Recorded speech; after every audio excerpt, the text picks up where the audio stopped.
क्या आपने कभी सोचा है कि होलिका कौन थी? क्या वह केवल एक पौराणिक पात्र थी जिसे हर साल जलाया जाता है, या उसके पीछे कोई गहरा रहस्य छिपा है? हम सभी जानते हैं कि होलिका दहन अच्छाई की बुराई पर जीत का प्रतीक है, लेकिन क्या आपने कभी यह सोचा है कि क्या सच में होलिका बुरी थी? क्या वह अपने भाई हिरण्यकश्यप के आदेशों का पालन कर रही थी, या फिर वह भी एक बड़ी साजिश का हिस्सा थी? इन सारे सवालों के जवाब आज हम इस वीडियो में जानेंगे, लेकिन इस कहानी की शुरुआत वहीं से करनी होगी जहां से होलिका का जन्म हुआ था। प्राचीन काल में हिरण्यकश्यप नामक एक असुर राजा हुआ, जिसने कठोर तपस्या कर ब्रह्मा जी से एक ऐसा वरदान प्राप्त किया जिससे उसे कोई देवता, मानव, पशु या राक्षस मार नहीं सकता था। वह न दिन में मरेगा, न रात में, न धरती पर, न आकाश में, न किसी अस्त्र से, न किसी शस्त्र से। इस अजेय वरदान के कारण हिरण्यकश्यप अहंकारी हो गया और स्वयं को भगवान मान बैठा। उसने अपने पूरे राज्य में विष्णु भक्ति पर प्रतिबंध लगा दिया, लेकिन उसका पुत्र प्रहलाद जन्म से ही विष्णु भक्त था। हिरण्यकश्यप के घर में ही उसका सबसे बड़ा विरोधी था उसका अपना ही पुत्र। अब कहानी में आती है हिरण्यकश्यप की बहन होलिका, जिसे वरदान प्राप्त था कि अग्नि उसे जला नहीं सकती। लेकिन यह वरदान उसे मिला कैसे? कहते हैं कि जब होलिका का जन्म हुआ, तब वह जन्म से ही एक अद्भुत शक्ति से युक्त थी। ब्रह्मा जी ने उसे यह वरदान दिया था कि वह आग में नहीं जलेगी, लेकिन इस वरदान के पीछे एक शर्त थी। यदि वह इसका उपयोग किसी निर्दोष की हत्या के लिए करेगी, तो यह वरदान निष्फल हो जाएगा। लेकिन यह बात बहुत कम लोग जानते थे, यहां तक कि स्वयं हिरण्यकश्यप भी इस सच्चाई से अनजान था। जब हिरण्यकश्यप ने देखा कि प्रहलाद किसी भी हाल में विष्णु भक्ति छोड़ने को तैयार नहीं है, तो उसने उसे मारने के कई प्रयास किए। कभी ऊंचाई से गिरवाया, कभी जंगली जानवरों के बीच फेंकवाया, कभी जहर पिलाने की कोशिश की, लेकिन हर बार भगवान विष्णु ने उसकी रक्षा की। अंत में हिरण्यकश्यप ने अपनी बहन होलिका को बुलाया और उससे कहा, यदि तुम सच में मुझसे प्रेम करती हो तो प्रहलाद को गोद में लेकर आग में बैठ जाओ। तुम्हारे पास अग्नि से बचने का वरदान है, लेकिन प्रहलाद जलकर भस्म हो जाएगा। अब सवाल उठता है, क्या होलिका खुद चाहती थी कि प्रहलाद मरे? कई कथाएं बताती हैं कि होलिका हिरण्यकश्यप से प्रेम तो करती थी, लेकिन वह जानती थी कि प्रहलाद निर्दोष है। वह चाहती थी कि उसका भाई उसे मारे नहीं, लेकिन वह हिरण्यकश्यप के क्रोध से भी डरती थी। मजबूरी में उसने प्रहलाद को लेकर चिता में बैठने का निर्णय लिया। जैसे ही होलिका प्रहलाद को लेकर अग्नि में बैठी, एक चमत्कार हुआ। आग की लपटें प्रहलाद को छू भी नहीं पाईं, लेकिन होलिका खुद धू धू कर जलने लगी। आखिर ऐसा क्यों हुआ? ब्रह्मा जी के वरदान की शर्त के कारण, क्योंकि उसने अपने वरदान का उपयोग एक निर्दोष की हत्या के लिए किया था, इसीलिए उसका वरदान निष्फल हो गया और वह जलकर राख हो गई। वहीं प्रहलाद सुरक्षित रहे और उन्होंने भगवान विष्णु की स्तुति गाते हुए अग्नि से बाहर कदम रखा। अब यहां पर सबसे बड़ा सवाल यह उठता है, क्या होलिका सच में बुरी थी? कुछ लोग मानते हैं कि वह हिरण्यकश्यप के दबाव में थी, जबकि कुछ का मानना है कि वह अहंकारी थी और उसने जानबूझकर प्रहलाद को मारने की योजना बनाई। लेकिन एक और छुपी हुई मान्यता कहती है कि होलिका को पहले से ही पता था कि वह इस अग्नि में जल जाएगी, फिर भी उसने यह काम किया ताकि हिरण्यकश्यप को यह एहसास हो जाए कि उसके कर्म कितने गलत हैं। इस पूरी घटना के बाद लोगों ने बुराई के अंत और अच्छाई की जीत के रूप में होलिका दहन की परंपरा शुरू की, ताकि हर साल यह संदेश दिया जा सके कि कोई भी बुराई ज्यादा दिनों तक नहीं टिक सकती। लेकिन क्या होलिका दहन केवल एक परंपरा है, या इसके पीछे कोई गहरा आध्यात्मिक रहस्य छिपा है? क्या यह केवल एक पौराणिक कथा है, या इसका हमारे जीवन से भी कोई संबंध है? और सबसे महत्वपूर्ण बात, क्या होलिका की मृत्यु के बाद हिरण्यकश्यप को कोई सबक मिला, या उसने और भी भयानक कदम उठाए? जानेंगे हिरण्यकश्यप और नरसिंह अवतार की पूरी कथा, जिससे यह सिद्ध होगा कि ईश्वर जब किसी के साथ होते हैं तो उसे कोई भी शक्ति हरा नहीं सकती। होलिका की मृत्यु के बाद क्या हुआ? जब होलिका जलकर भस्म हो गई और प्रहलाद सुरक्षित बच निकला, तब पूरे राज्य में एक अजीब सी हलचल थी। लोग चुपचाप इस चमत्कार को देख रहे थे, लेकिन किसी की हिम्मत नहीं थी कि वे हिरण्यकश्यप से कुछ कह सके। आखिरकार यह कोई साधारण राजा नहीं था। ये वही व्यक्ति था जिसने अपने घमंड में देवताओं को स्वर्ग से निकाल बाहर किया था। लेकिन हिरण्यकश्यप वह क्रोधित था। उसे इस बात से फर्क नहीं पड़ा कि उसकी बहन होलिका मर गई। उसे केवल यह बात खटक रही थी कि उसका पुत्र प्रहलाद अभी भी जीवित क्यों है। उसका क्रोध अब नियंत्रण से बाहर हो चुका था। उसने प्रहलाद को मारने के लिए सबसे भयानक आदेश दिए। उसे हाथी के पैरों तले कुचलने का प्रयास किया गया। उसे जहरीले सांपों के बीच फेंक दिया गया। उसे ऊंचाई से गिराया गया। उसे घोर अंधेरे में बंद कर दिया गया। लेकिन हर बार कोई न कोई चमत्कार होता और प्रहलाद बच जाता। क्या सच में यह केवल चमत्कार था या यह इस बात का संकेत था कि ईश्वर स्वयं हस्तक्षेप कर रहे थे? हिरण्यकश्यप की घमंड की चरम सीमा जब उसने खुद को भगवान घोषित कर दिया। अब हिरण्यकश्यप का धैर्य जवाब दे चुका था। उसने पूरी दुनिया के सामने यह घोषणा कर दी, इस संसार में केवल मैं ही भगवान हूं। कोई विष्णु, कोई महादेव, कोई अन्य देवता अस्तित्व में नहीं है। यदि विष्णु सच में है तो वे सामने आकर मुझे रोक कर दिखाए। उसका अहंकार इतना बढ़ चुका था कि उसने अपने ही पुत्र से पूछ लिया, यदि तुम्हारे विष्णु सच में हैं तो मुझे बताओ, क्या वे इस खंभे में भी हैं? प्रहलाद ने मुस्कुराकर जवाब दिया, भगवान हर जगह है, यहां तक कि इस खंभे में भी। हिरण्यकश्यप जोर से हंसा और अपने गदा से खंभे को तोड़ दिया। और तभी हुआ वह जिसे देखकर स्वयं देवता भी कांप उठे। भगवान नरसिंह का प्रकट होना। जब धर्म की रक्षा के लिए स्वयं भगवान प्रकट हुए। जिस खंभे को हिरण्यकश्यप ने तोड़ा उसमें से एक भयंकर गर्जना गूंजी। यह कोई साधारण गर्जना नहीं थी, यह साक्षात काल का आह्वान था। अचानक खंभे से एक अद्भुत, अद्वितीय और भयानक रूप प्रकट हुआ। वह न पूरी तरह मनुष्य था न पूरी तरह पशु।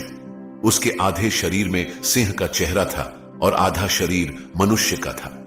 यह कोई और नहीं बल्कि भगवान विष्णु का नरसिंह अवतार था। वह अवतार जिसे केवल हिरण्यकश्यप का अंत करने के लिए लिया गया था। नरसिंह अवतार क्यों यह सबसे रहस्यमयी अवतार माना जाता है? आपको याद है, ब्रह्मा जी ने हिरण्यकश्यप को जो वरदान दिया था, उसे कोई मनुष्य, पशु या देवता नहीं मार सकता। उसे दिन में या रात में नहीं मारा जा सकता। उसे धरती या आकाश में नहीं मारा जा सकता। उसे किसी अस्त्र या शस्त्र से नहीं मारा जा सकता। लेकिन भगवान विष्णु ने वह रूप लिया जो न पूरी तरह मनुष्य था न पशु। वे आए शाम के समय, जब न दिन था न रात। उन्होंने हिरण्यकश्यप को अपने गोद में रखा, जिससे वह न धरती पर था न आकाश में। और अंत में भगवान नरसिंह ने अपने नाखूनों से उसका वध किया, जो न अस्त्र थे न शस्त्र। यानी कि भगवान विष्णु ने अपने ही नियमों के तहत हिरण्यकश्यप का वध कर दिया। लेकिन यह केवल एक युद्ध नहीं था। भगवान नरसिंह ने हिरण्यकश्यप को अपनी गोद में उठाया और अपने नुकीले नाखूनों से उसकी छाती चीर डाली। उसका रक्त चारों ओर फैल गया और पूरा ब्रह्मांड भगवान के रौद्र रूप को देखकर भयभीत हो गया। लेकिन यहां पर एक सवाल उठता है, क्या यह केवल एक दैत्य के अंत की कहानी थी या यह पूरी मानवता के लिए एक संदेश था? भगवान विष्णु ने केवल हिरण्यकश्यप का वध नहीं किया, बल्कि उन्होंने यह सिद्ध किया कि जब अधर्म अपनी सीमा पार कर जाता है, तब ईश्वर स्वयं धर्म की रक्षा के लिए अवतरित होते हैं। भगवान विष्णु ने नरसिंह रूप में हिरण्यकश्यप का वध कर दिया। लेकिन क्या आप जानते हैं कि इसके बाद जो हुआ वह और भी रहस्यमयी और भयावह था? क्या आपने कभी सुना है कि भगवान का यह रूप इतना उग्र था कि स्वयं देवता भी डर गए? क्या यह केवल हिरण्यकश्यप के अंत की कथा थी या इसके पीछे कोई और गहरा रहस्य छिपा था? अब हम जानेंगे कि कैसे नरसिंह अवतार केवल एक असुर के वध के लिए नहीं, बल्कि ब्रह्मांड के संतुलन को बनाए रखने के लिए अवतरित हुआ था। जब भगवान नरसिंह ने हिरण्यकश्यप का वध किया तो उन्होंने केवल एक दैत्य का अंत नहीं किया, बल्कि उन्होंने अधर्म को खत्म करने के लिए अपना सबसे उग्र रूप धारण किया। उनके नेत्र अंगारों की तरह धधक रहे थे। उनकी सांसें इतनी तीव्र थी कि पृथ्वी हिल रही थी। उनका सिंह रूप दहाड़ रहा था और चारों दिशाओं में भय व्याप्त था। लेकिन समस्या यह थी कि उनका यह रूप अब शांत ही नहीं हो रहा था। हिरण्यकश्यप के वध के बाद भी भगवान नरसिंह का क्रोध उतना ही प्रचंड बना रहा। उनकी उग्र दृष्टि से असुरों की सेना भस्म होने लगी। वे बार बार दहाड़ते और सृष्टि में एक ऐसा कंपन उठता जिससे समुद्र उफान पर आ जाता और पर्वत कांपने लगते। देवता और अर्शी चिंतित हो गए। अगर यह क्रोध ऐसे ही जारी रहा तो पूरी पृथ्वी नष्ट हो सकती थी। यह पहला अवसर था जब स्वयं भगवान का रौद्र रूप भी नियंत्रण से बाहर हो रहा था, जब स्वयं ब्रह्मा, शिव और लक्ष्मी भी पीछे हट गए। देवताओं ने देखा कि भगवान नरसिंह का क्रोध दिन ब दिन बढ़ता ही जा रहा था। वे पहले भगवान शिव के पास गए और उनसे अनुरोध किए, हे महादेव, आप ही संहार करता है, कृपया भगवान नरसिंह को शांत करें। लेकिन भगवान शिव ने उत्तर दिया, यह कार्य मेरे लिए भी असंभव है। नरसिंह अवतार केवल प्रहलाद के लिए आया है, केवल वही उनकी शांति का कारण बन सकता है। इसके बाद देवता माता लक्ष्मी के पास गए, लेकिन उन्होंने भी असमर्थता जता दी। उन्होंने कहा, मैं नरसिंह रूप में भगवान विष्णु के पास जाने का साहस नहीं कर सकती। यह रूप प्रेम नहीं बल्कि केवल संहार का प्रतीक है। अब ब्रह्मांड में हलचल मच गई थी। अगर स्वयं महादेव और लक्ष्मी भी नरसिंह को शांत नहीं कर पा रहे थे तो अब कौन उन्हें रोक सकता था। अंत में देवताओं को एकमात्र उपाय दिखाई दिया, प्रहलाद, छोटा सा बालक जिसने अपने पिता की यातनाएं सह ली थी, जिसे अग्नि में जलाने की कोशिश की गई थी, जिसे बार बार मारने का प्रयास किया गया था। वही प्रहलाद जिसने अपने विश्वास को कभी नहीं छोड़ा, केवल वही भगवान नरसिंह को शांत कर सकता था। प्रहलाद बिना किसी भय के आगे बढ़ा। वह भगवान नरसिंह के सामने नतमस्तक हुआ और अपने नन्हे हाथ जोड़कर विनती करने लगा, हे प्रभु, आप मेरे कारण आए थे, अब अधर्म का अंत हो चुका है, कृपया अब शांत हो जाइए। और तभी कुछ ऐसा हुआ जो चमत्कार से कम नहीं था। भगवान नरसिंह, जो अभी तक अनियंत्रित क्रोध में जल रहे थे, अचानक शांत होने लगे। उनकी दहाड़ें धीमी पड़ने लगी, उनकी ज्वलंत आंखें कोमल हो गई और उनके चेहरे पर पहली बार एक शांत मुस्कान आई। उन्होंने प्रहलाद को अपनी गोद में उठा लिया और कहा, वत्स, तुम्हारी भक्ति ने मुझे बांध लिया है। तुमने यह सिद्ध कर दिया कि प्रेम और श्रद्धा सबसे बड़ी शक्ति है। भगवान नरसिंह ने प्रहलाद को वरदान दिया, तुम्हारा नाम युगों युगों तक अमर रहेगा। लोग हर युग में तुम्हारी भक्ति को याद करेंगे और जब भी कोई संकट में होगा तो तुम्हारी तरह भगवान में विश्वास रखेगा। इसके बाद भगवान नरसिंह ने प्रहलाद को राजगद्दी सौंप दी और यह घोषणा की, अब से यह राज्य धर्म के मार्ग पर चलेगा। सत्य, भक्ति और करुणा ही इसकी नींव होगी। प्रहलाद ने अपने राज्य को धर्म और न्याय के मार्ग पर चलाया और उनका नाम इतिहास के सबसे महान भक्तों में शुमार हुआ। अब यहां सबसे बड़ा सवाल उठता है, क्या यह केवल एक पौराणिक कथा है या इसमें आज भी हमारे जीवन के लिए कोई सीख छिपी है? होलिका का जलना हमें सिखाता है कि अधर्म चाहे कितना भी शक्तिशाली क्यों न लगे, उसका अंत निश्चित होता है। प्रहलाद की भक्ति हमें बताती है कि सच्चे विश्वास और श्रद्धा से सबसे बड़ी बाधाएं भी पार की जा सकती है।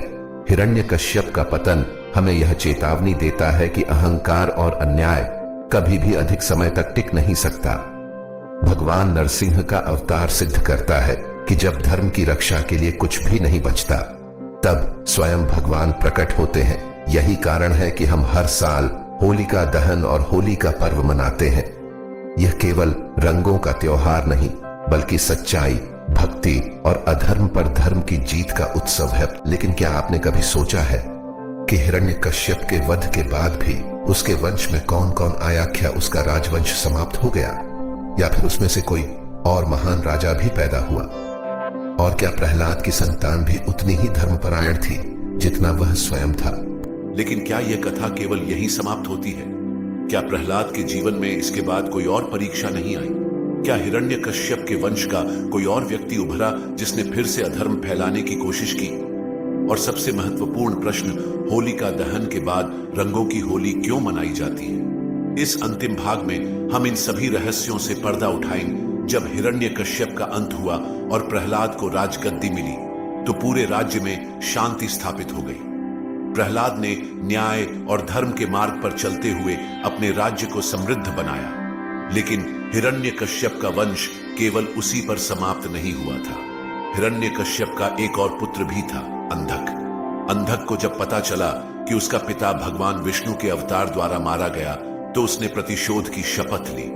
उसने कठिन तपस्या करके भगवान शिव से वरदान मांगा कि उसे कोई भी नहीं मार सके। लेकिन उसका स्वभाव भी उसके पिता की तरह ही अहंकारी और अत्याचारी था।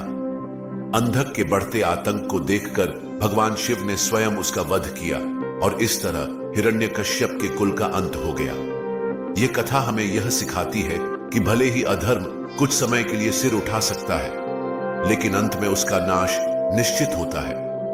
अब तक हमने केवल होलिका दहन की बात की, लेकिन क्या आपने कभी सोचा है कि इसके अगले दिन रंगों की होली क्यों खेली जाती है? इसका संबंध भगवान कृष्ण और ब्रजधाम से जुड़ा है। जब भगवान कृष्ण बाल्यकाल में थे, तब उन्हें यह चिंता थी कि उनका रंग श्याम काला है, जबकि राधा और अन्य गोपियां अत्यंत गोरी हैं। उन्होंने अपनी माता यशोदा से इस बारे में पूछा, तो माता ने मुस्कुराते हुए कहा, बेटा, तुम राधा के ऊपर अपनी मनचाही रंगों की छटा बिखेर दो और फिर देखो, वह भी तुम्हारे जैसे ही सुंदर लगेगी। बस फिर क्या था, भगवान कृष्ण ने राधा और उनकी सखियों के साथ रंग खेलना शुरू कर दिया। पूरा ब्रजधाम गुलाल और प्राकृतिक रंगों से भर गया। राधा और कृष्ण के इस प्रेम से भरी होली को पूरे ब्रज में धूमधाम से मनाया जाने लगा। यही परंपरा आगे चलकर होलिका दहन के बाद होली खेलने के रूप में बदल गई। होलिका और होली से जीवन में क्या सीख मिलती है? अब जब हमने इस पूरी कथा को समझ लिया, तो हमें यह भी देखना चाहिए कि इसका हमारे जीवन में क्या महत्व है। एक अहंकार का अंत निश्चित है। हिरण्यकश्यप जितना भी शक्तिशाली था, लेकिन उसका घमंड ही उसकी बर्बादी का कारण बना। यह हमें सिखाता है कि कभी भी अपने अहंकार को इतना मत बढ़ने दो कि वह तुम्हें ही खा जाए। सच्ची भक्ति और विश्वास सबसे बड़ी ताकत है। प्रहलाद ने हर यातना को सहन किया, लेकिन अपने विश्वास को नहीं छोड़ा। अगर आपके पास सच्चा विश्वास है, तो दुनिया की कोई भी ताकत आपको नहीं हरा सकती। बुराई को जलाकर अच्छाई को अपनाओ। होलिका दहन प्रतीक है हमारे अंदर की बुरी आदतों, ईर्ष्या, क्रोध और नकारात्मकता को जलाने का। यह त्योहार हमें यह अवसर देता है कि हम अपने भीतर के बुरे विचारों को खत्म करके एक नए उज्जवल जीवन की शुरुआत करें। होली प्रेम और समरसता का प्रतीक है। जब कृष्ण और राधा ने होली खेली, तब कोई भेदभाव नहीं था। यह त्योहार हमें सिखाता है कि जीवन में केवल प्रेम, भाईचारा और खुशियां ही मायने रखती हैं।